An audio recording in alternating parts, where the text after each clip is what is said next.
Niining panahon nga ang putling ebanghelyo gihagis sa mga hiwi nga pagtulunan.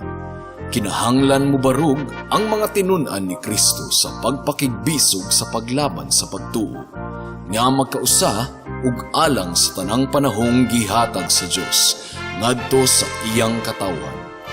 Maoy hinungdan nga namugna kining tulumanon ang putling ebanghelyo. 30 minutos nga pagsabwag sa tinuod nga ebanghelyo. Kauban ni Pastor Jeremias Hangad, ang putling ebanghelyo. Tulumanon nga gihatod kaninyo sa Herald of Grace Radio Ministries Philippines. Ang putling ebanghelyo.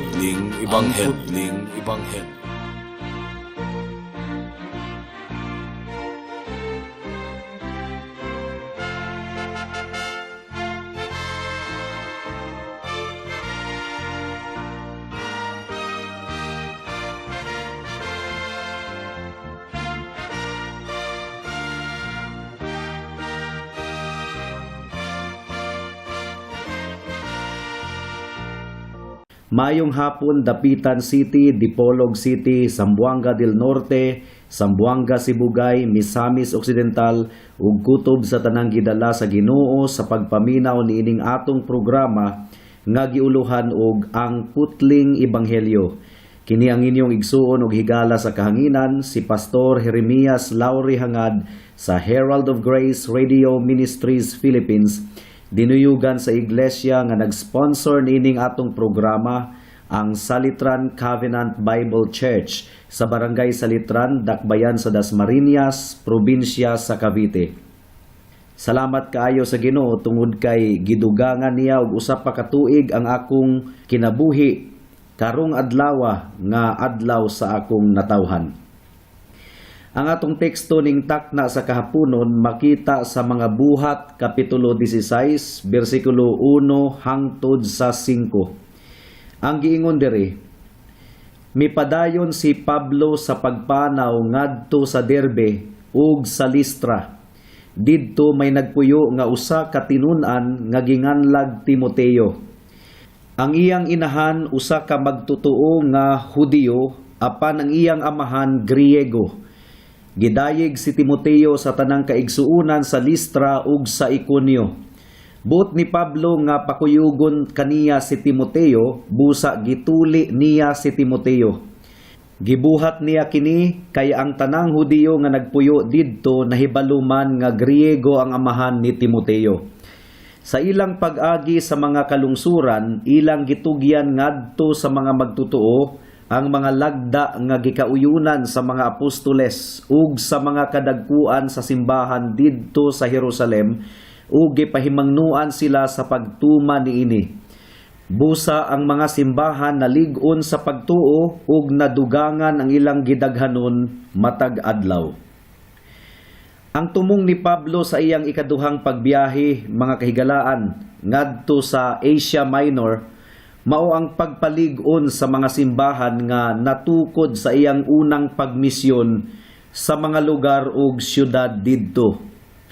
Apan ang Dios adunay mas labaw pa nga plano sa iyang ikaduhang pagbiyahe alang sa misyon.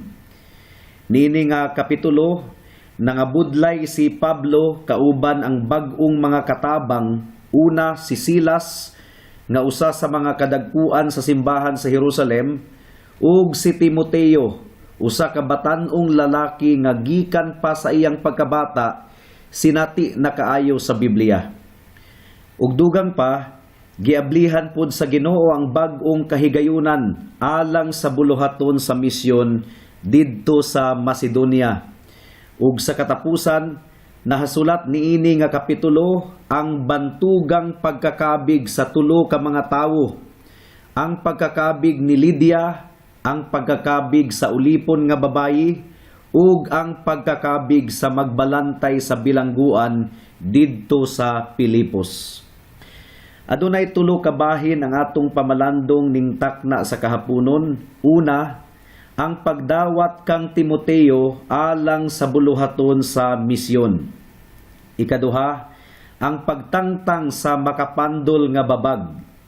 Ug ikatulo, ang paglig-on ug pagtubo sa mga simbahan didto sa Asia Minor.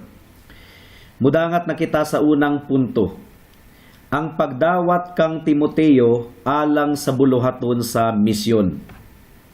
Atong basahon ang bersikulo 1 ug 2. Ang giingon dire, mipadayon si Pablo sa pagpanaw ngadto sa Derbe ug sa Listra. Didto may nagpuyo nga usa ka tinun-an nga ginganlag Timoteo. Ang iyang inahan usa ka magtutuo nga Hudiyo apan ang iyang amahan Griego. Gidayig si Timoteo sa tanang kaigsuunan sa Listra ug sa Iconio. Atong mabasa sa ikaduhang Timoteo kapitulo 1 bersikulo 5 nga namatuto si Timoteo sa Dios nun nga impluwensya sa iyang lola nga si Luis ug sa iyang inahan nga si Eunice. So posible gayud kaayo mga kaigsuunan nga kining duruha ka mga babayi, si Luis ug si Eunice, nakabig pinaagi sa pagwali ni Pablo niadtong unang pagbisita niya didto sa Listra ug nga ang ilang pagkakabig adunay dako kaayong papel sa pagkakabig ni Timoteo. Murag matakdo nato nga niadtong unang pagbisita ni Pablo didto sa Listra, bata pa kaayo si Timoteo niadtong tungura, apan aduna na siya'y kasayuran mahitungod sa mga nahitabo sa iyang palibot. Most likely, mga kahigalaan, dako kaayo ang posibilidad nga nasaksihan niya ang mga pag-antos ni Pablo didto sa Listra sumala sa nahasulat sa mga buhat kapitulo 14 bersikulo 19 ug 20. So whether si Timoteo nakabig pinaagi sa pagwali ni Pablo sa una niyang buluhaton sa pagmisyon didto sa Listra o pinaagi bakaha sa pagtudlo sa iyang lola nga si Luis ug nanay nga si Eunice, wala gayud kita masayod mga kahigalaan. Ang klaro gayud kaayo mao nga kining duruha ka mga babayi nakaimpluwensya gayud kaayo sa kinabuhi sa batan-ong lalaki nga si Timoteo. Mao kini ang naka-record sa ikaduhang Timoteo kapitulo 1 ug kapitulo 3. So sa laktod nga pagkaistorya, example gayud kaayo si Timoteo sa usa ka bata nga namatuto pinaagi sa matinud-anong ministeryo sa mga kauban sa pamilya. Atong iampo mga kaigsuunan nga ang atong mga anak mahimong susama kang Timoteo. Apan una sa tanan, hinaot nga kitang mga ginikanan ug mga apuhan tabangan sa Dios aron mahimo kitang susama kang Luis ug Eunice ngadto sa atong mga anak. Paminawan ninyo ang giingon sa Panultihon kapitulo 22 bersikulo 6. Ang giingon dire, tudloi ang bata sa dalan nga angayan niyang pagalaktan ug kung siya modako na dili niya kini kalimtan. So kinahanglan di ay nga anaron gayud nato ang bata sa pagbasa og Biblia, pagampo ug pagsimba sa atong Ginoo. Mao kini ang dalan nga angayan niyang pagalaktan. Ug labaw sa tanan atong itudlo kanila ang mensahe sa ebanghelyo sa grasya sa Dios pinaagi sa atong Ginoong Hesukristo. Atong matutuon ang bata diha sa Ginoo mga kahigalaan aron nga sa iyang pagdako dili niya kini hikalimtan. Sa tinuod lang mga kahigalaan, salamat kaayo sa Ginoo. Mao kini ang nahitabo kanako tungod kay gimatuto ako pag-ayo sa akong inahan niadtong bata pa ako ug nagbunga ang pagmatuto ni Nanay Kunsing kanako. Baliktad ra ba kaayo mga kahigalaan ang paminsar sa kalibutan kung itandi nato sa kaalam sa pulong sa Ginoo. Example, ang giingon sa Panultihon kapitulo 22 bersikulo 15, ang giingon dire, naputos og kabuang ang kasing-kasing sa bata, apan tangtangon kini pinaagi sa bunal sa disiplina. Ug ang Panultihon kapitulo 23 bersikulo 13 nagaingon, ayaw ihikaw ang disiplina sa bata. Bisan pag imo siyang bunalan, dili siya mamatay. Bunali siya ug imong maluwas ang iyang kalag gikan sa impyerno. So gasugo gayo di ay ang Biblia, mga kahigalaan, nga bunalan ang bata nga badlungon ug masupilon. Apan unsa man ang paminsar sa kalibutan, unsa man ang ilang giingon, kung bunalan man gud nako pastor, manluod, basin og mawad-an siya og self-esteem. Unya do na pay kanta ni Whitney Houston nga sikat kaayo, I believe that children are our future.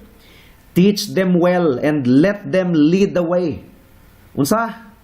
Let them lead the way. Imbis nga ang mga ginikanan mao ang mulid kanila sa insaktong dalan, ang mga bata naman hinuon ang padraybon. Ug sumpay sa maong kanta, show them all the beauty they possess inside. Give them the sense of pride. Na naunsa na.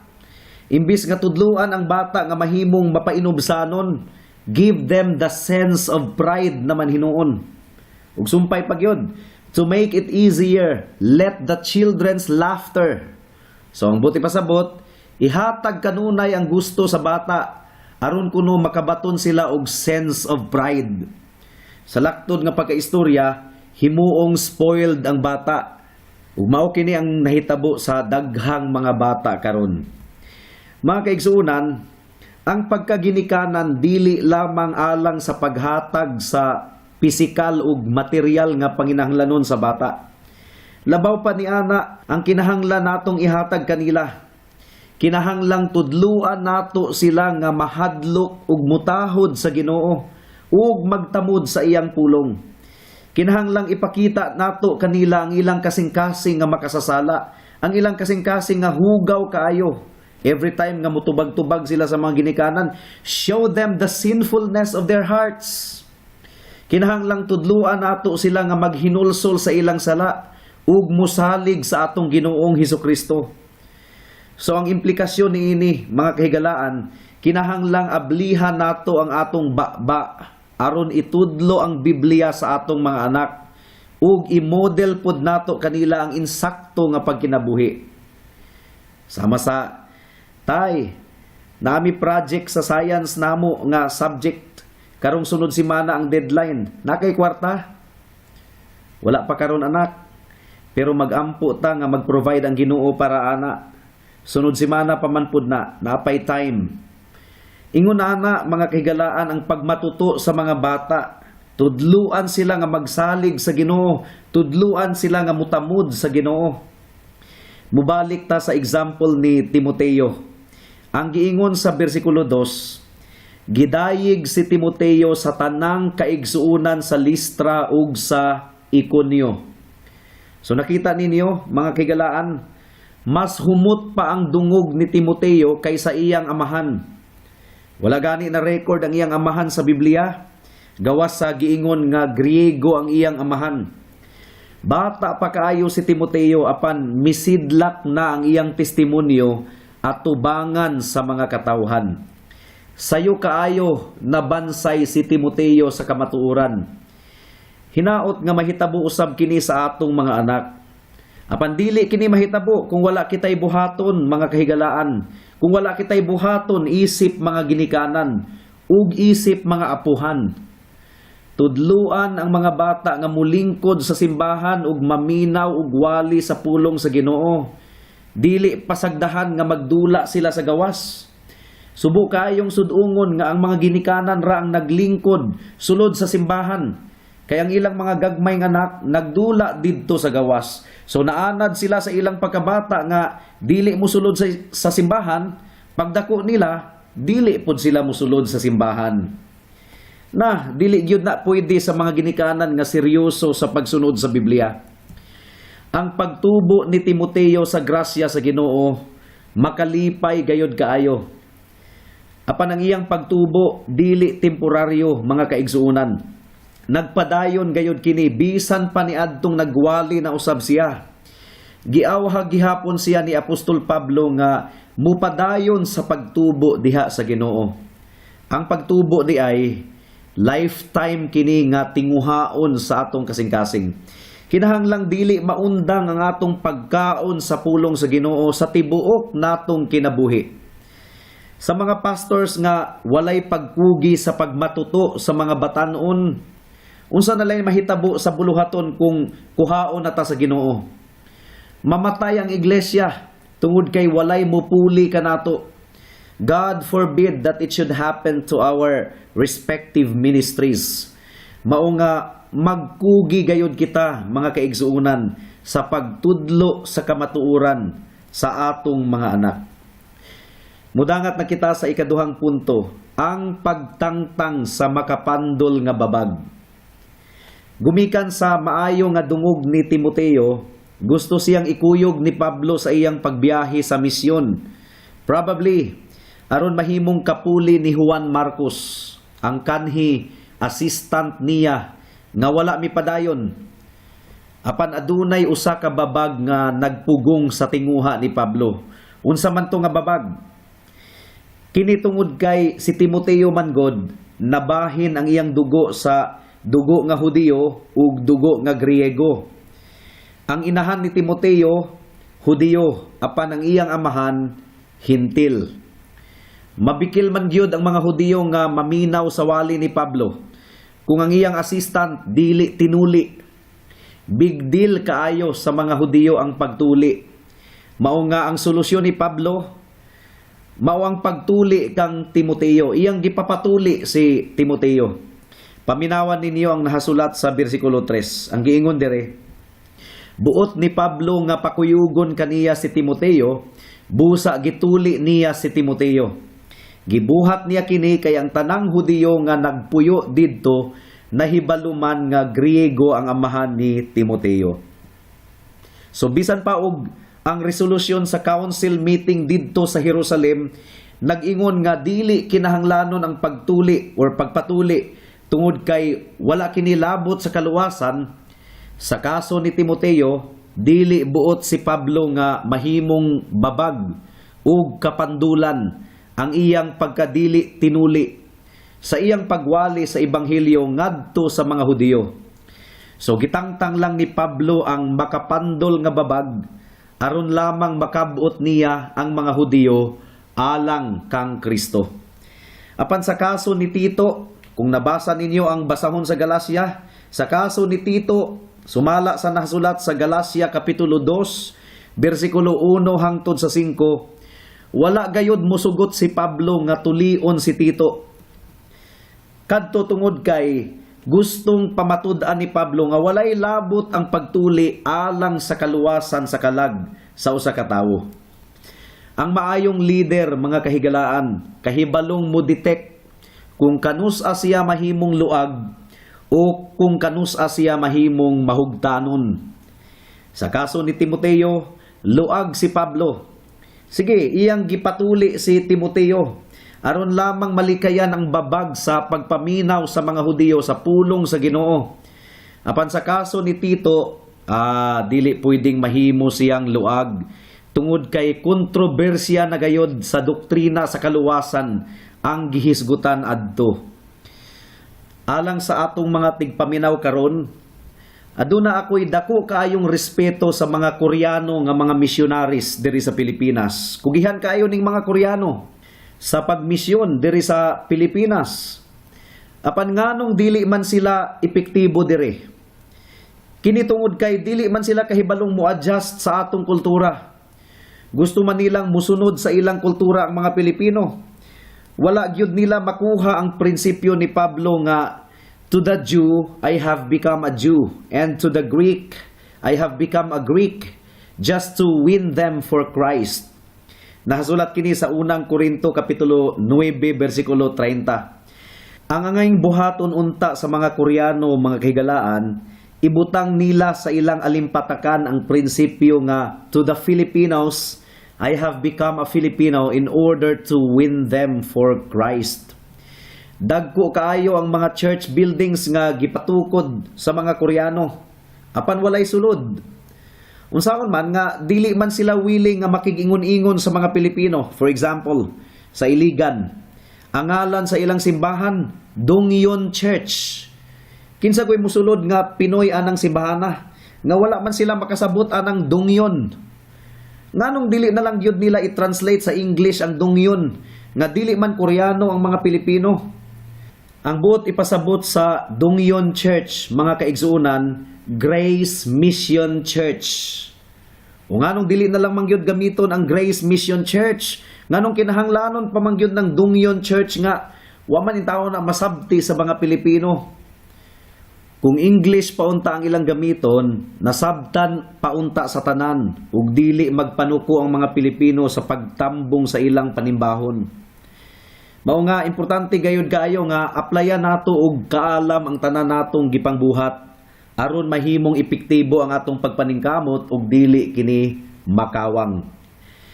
Mudangat na kita sa ikatulong punto, ang paglig-on ug pagtubo sa mga simbahan didto sa Asia Minor. Atong basahon ang bersikulo 4 ug 5. Ang giingon diri, sa ilang pag-agi sa mga kalungsuran, ilang gitugyan ngadto sa mga magtutuo ang mga lagda nga gikauyunan sa mga apostoles ug sa mga kadagkuan sa simbahan didto sa Jerusalem ug gipahimangnuan sila sa pagtuman niini. Busa ang mga simbahan nalig-on sa pagtuo ug nadugangan ang ilang gidaghanon matag adlaw. So masabtan nato nga init gayud kaayo ang kontrobersya sa pagtuli sa mga dapit diin nagmisyon si Pablo alang sa ebanghelyo. Mao nga gikinahanglan gayud kaayo ang lagda gikan sa Council of Jerusalem aron sa paghatag og katin-awan sa maong isyu. Ug isip bunga sa maong sulat nalig-on diha sa pagtuo ang mga iglesia didto. Ang kasagara, mga kaigsuunan, ang numerical growth o pagtubo sa gidaghanon sa mga miyembro sa simbahan, bunga sa pagtubo sa mga miyembro sa ilang kahibalo sa kamatuoran. For example, kung mitubo ang mga miyembro sa pagsabot nga ang pagtuo resulta sa pagpaminaw sa pulong sa Ginoo, muwali gayud sila. Nganong nagwali man kining inyong higala dinhi sa kahanginan? Tungod kay nasabtan niya nga ang pulong sa Ginoo nga napugas, dili mo balik sa Ginoo sa kakawangan lamang. Mamunga ug mamunga gayud kini, tungod kay mao kini ang gisaad sa pulong sa Ginoo. Ug kung masabtan sa mga katawhan or mga miyembro sa mga simbahan nga ang Dios mutubag gayud og mga pag-ampo, mahimo gayud silang mainampuon. So kung kugihan lang gyud ang simbahan sa mga pag-ampo ug pagpanangyaw sa pulong sa Ginoo, mutubo gayud kini sa gidaghanon. Aduna bay kugihan nga simbahan sa pagpanangyaw ug mainampuon nga simbahan nga dili panalanginan sa Ginoo? Wala gayud, mga kaigsuunan. Pamalandungi kini mga minahal nga mga kaubang magbubuhat diha sa Ginoo. Mudangat na kita sa mga aplikasyon. Alang sa mga magtotoo, hinulsulan nato ang atong mga kakulangon, isip mga ginikanan ug mga apuhan sa atong mga anak. Dili pa ulahi ang tanan, atong matutuon ang atong mga anak diha sa pulong sa Ginoo. Dugang pa, atong hinulsulan ang atong pagkatapulan sa pagsangyaw sa pulong sa Ginoo. Mainiton kitang mangampanya sa atong mga kandidato nga gipaboran alang sa eleksyon ug sa ilang panggobyerno. Apan dili kita madasigon sa pagpaila-ila sa atong Ginoong Hesukristo sa mga katawhan. Siya ang Dios ug hari, mga kaigsuunan. Busa ato siyang ibayaw ug pasidunggan. Alang sa mga dili magtotoo, nganong ang majority sa mga katawhan dili man mga Kristohanon. Ngano man? Kini tungod kay majority usab sa mga katawhan wala na matuto sa ilang mga ginikanan diha sa pulong sa Ginoo. Higala, susiha ang imong kaagi. Di ba nagdako ka nga ayha ra ka muduol sa Ginoo kung duna lang kay problema? Di ba nagdako ka nga galikay-likay sa pagsimba sa atong Ginoo?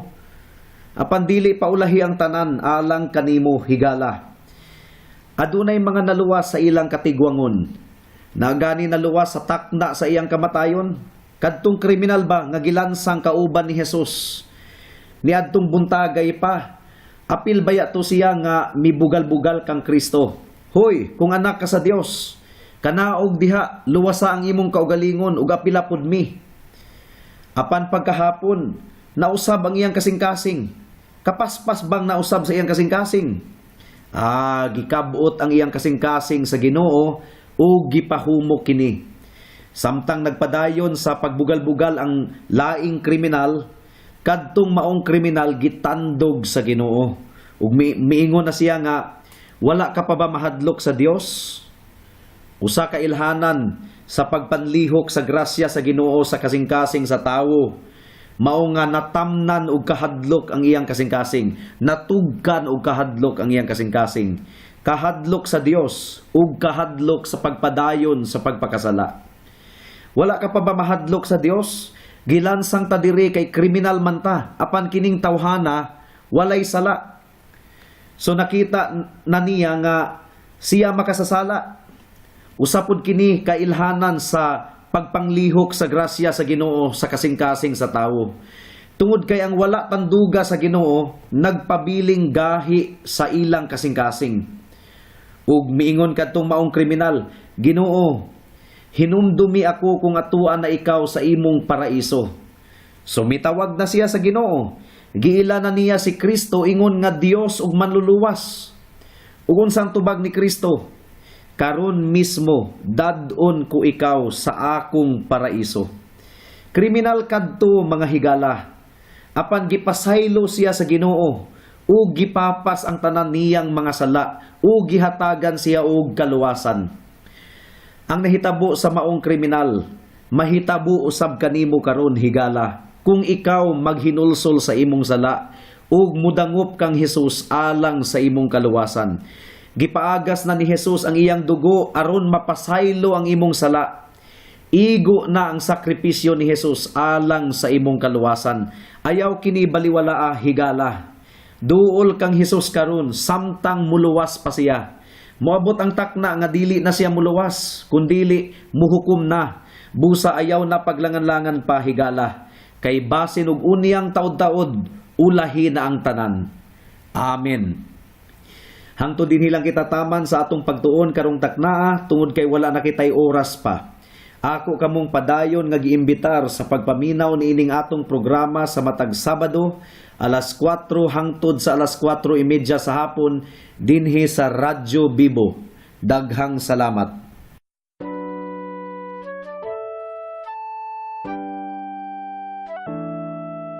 Noon ay bulag ako sa daan ng kaligtasan.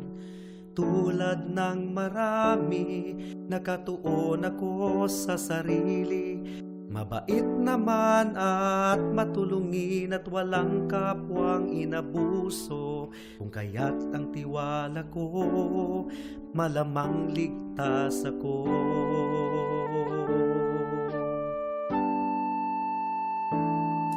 Ngunit ang isipan ko'y binuksan ng Panginoon. Bigat ng kasalanan ko'y pinakita niya sa akin. Dagdag pa ang aking puso, likas na sa Diyos ay umaayaw. Kung kaya't ako'y nabahala sa aking kaluluwa. Ano nga bang batayan ng katubusan at kaligtasan ng isang katulad kong makasalanan? Ngayon ay batid ko na ako'y walang magagawa upang ituwid ang aking kaluluwa. Sa harapan ng Diyos, ako'y tumawag kay Jesus at nagtiwala ng lubos sa kanyang kapatawaran at awang puspos. Siya lang ang manunubos pagkat siya'y namatay sa krus. Dahil sa aking kasalanan, ang sumpa sa kanya'y binuhos.